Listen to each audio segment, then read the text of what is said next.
This video is brought to you by Miniature Market. Thousands of board games, miniatures, and paints, discount prices at miniaturemarket.com. Hey everybody, today we are going to take a look on War and Pieces, a game that you probably see me do a playthrough of. It's Tank on Tank East Front.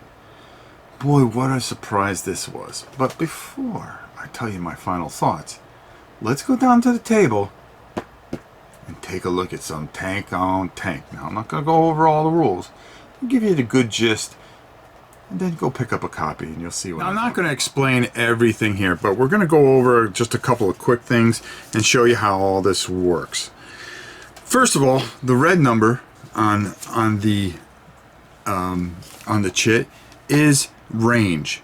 The second is their defense value, and then the green is their movement. Now, you're going to be able to do things with AP, which is action points. And what's going to happen is your opponent is going to draw a chit out of a cup. Okay? It could be anywhere from 2 to 4 action points. You have to try to plan and try to figure out, do I want to just use 2, or do I want to plan things out thinking that now's the time for me to get 4 action points? He's going to hold on to it. Now, an action point consists of a couple of things. Movement is considered an action point. Firing is considering an action point. So if you want to move more than one unit, okay, that is an action point. That is an action point. And then you want to fire, you're going to say, I'm going to attempt to fire with my units. Now, the thing with the Germans is, if they are all in range, they can all fire just once. It takes one action for all 3 of these to fire at one particular unit. And you'll get bonuses for that. Like their defense is 9. Well, with 3, that's going to be -3. So you're going to need to roll a 6 on a 2d6. And you roll a 10. Well, guess what? There's no step down. That baby's just gone. It's as simple as that. You hit it, it goes. Tank warfare and the best. But say we did this move and you wanted to go again, and he would say, okay, you can, and you fire. Maybe you want to try one more thing, and you say, I'm going to attempt to move, and he would let you know if you could, and then he would show you that you had 4 AP. Okay, but there are other ones like 2. You may get everybody in this position here and go, I want to fire now. I got everybody in position. I think I'm going to press my luck.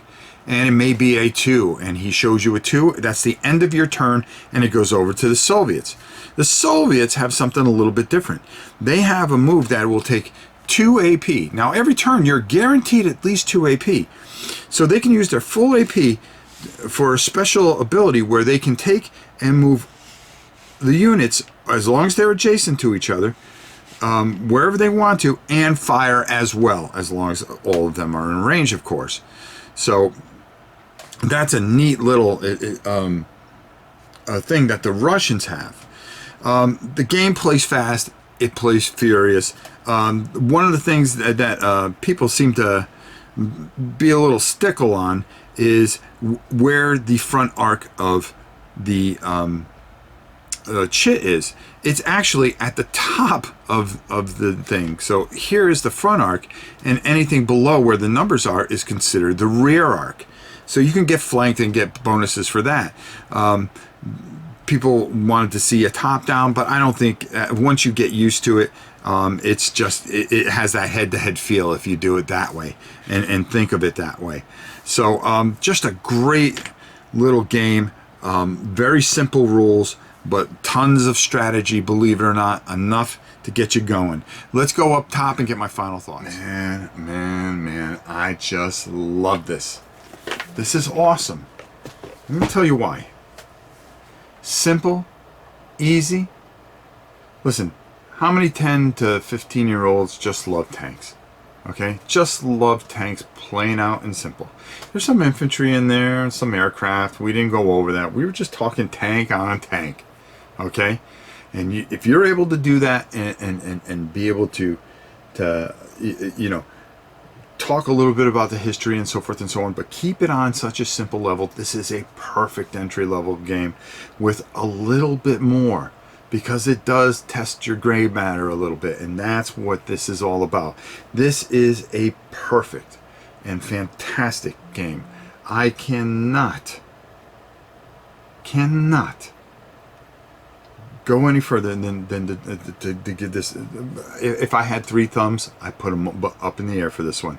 I absolutely love it. I suggest you go check it out. Great game.